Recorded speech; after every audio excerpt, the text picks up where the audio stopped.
Just wondering if you can talk a little bit about resources in terms of doing the development strategy, funding strategy. You talk about how much work is put into the program strategy, and I know people like yourself are available. But what about as far as reference sources? I read your article, from Stanford Review.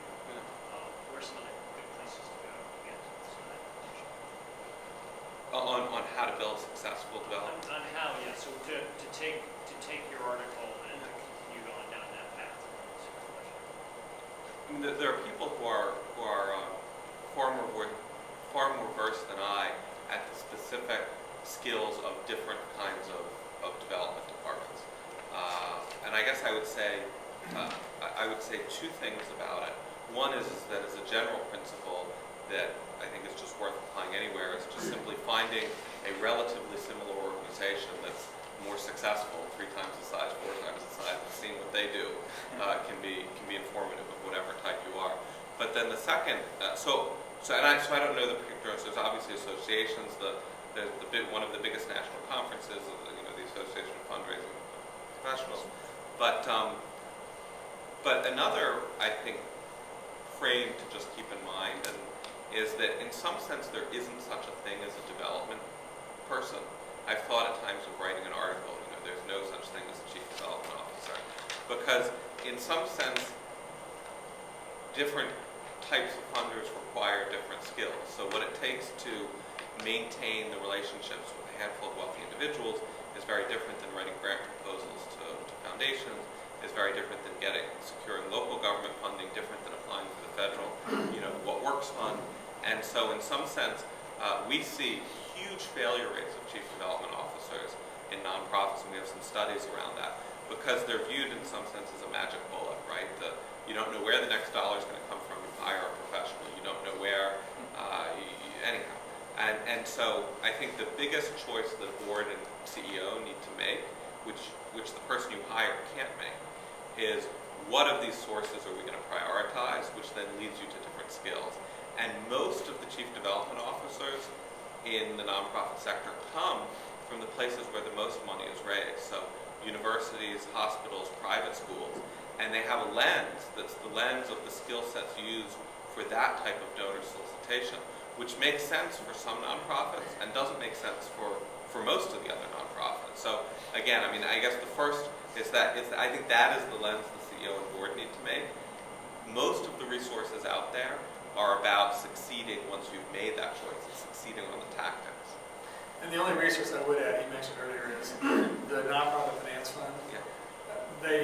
They do know more about this than any organization I've found anywhere. So Google on them, I can't remember the website, it's the Nonprofit Finance Fund. They're out of New York, and the woman who runs her name is Clara Miller, and they are better at understanding that, I think, than any organization out there. Let me ask you one more question, and then I want to give people a chance to break if they want to, and people come up and ask us questions that they would like to. And I hope this doesn't sound like too existential or something, but he and I were at a conference a couple months ago in Florida, and I think, did you introduce the session with Pat and the woman from Bell and Wendy to talk about Scanna? Okay, so we're at the session in Florida, and it was Wendy Kopp of Teach for America, which is scaled down to $100 million plus. Pat Lawler, who he referenced earlier at Youth Villages, which is scaled like $50 million plus. And the woman at Bell. What's that? 140 this year's budget. Lawler is? Shoot. And Bell, who the woman that took over for Earl, I can't remember her name, they're like $25, $30 million. And your introduction was kind of like what you did tonight. And then the kind of the point of the session was here are 3 organizations that scaled up, and how do they do it, how they pull it off. And I was being a little bit jaded, but I stepped up and I made a comment. What I came out of that with was largely the conclusion was because, and I don't know the Bell as much, but Pat Lawler and Wendy Kopp are they're freaking astronauts, right? And the reason that they scaled was because, if you ever read the book about Wendy Kopp, she's insane, right? In a great way, right? She would not let Teach for America not become what it's become. And Pat Lawler, what he did in Tennessee is brilliant. And he got a state to think about it differently, but it was because he kept at it again and again and again and again, and he took a different tack and a different tack. And maybe that's just the way the world is. Maybe that's no different than business. But I walked away. Part of me was discouraged because it was basically because of these 2 or 3 just utterly world-class rocket scientists that made it grow. Not because the system worked, not because they had great outcomes and therefore it got scaled. And for me, the question is like, is there hope to get from the messianic figure to at least a system that acts somewhat more rationally? So let me agree with some of the way you framed it and disagree. So certainly it is true that there weren't natural, market forces that selected the highest performers and helped them increase and grow, right? So there's no way in which the system was functioning properly. And one of the, the great tensions in all of the kind of nonprofit thinking about money flows and capital markets is how to make the money flow better, right? Because of this distinction between beneficiaries and funders, because the beneficiaries aren't the funders themselves, there's no naturally reinforcing cycle that leads to benefits. And on some level, I think we just have to say that's the way it is, right? But there is a system that's understandable. And so Wendy and Pat, who are both remarkable leaders, didn't simply succeed because they are remarkable leaders themselves that inspire the donors. They had that, certainly they had that, and in the early stages that was critical. But they also succeeded because they were great leaders in the sense that any leader of an organization is a great leader, and they did institutionalize it. So, youth villages, which I know very well, Pat Waller isn't out there doing all of the work that raises $140 million a year. In fact, one of the big things they did 5 years ago was they moved from having half a full-time equivalent in their business development department to having 6.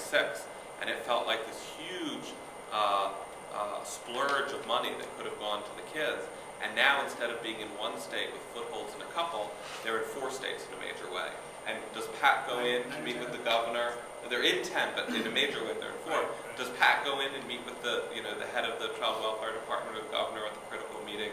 Absolutely. But there's a whole institution that supports that. And it's the same with Wendy. Wendy is absolutely critical as a figure, but she has been augmented by a whole institution in which the local boards or advisory boards are incredibly strong. So I think that in some sense what differentiates those two is not just the sort of dint of their own personality, but is their willingness to sort of learn.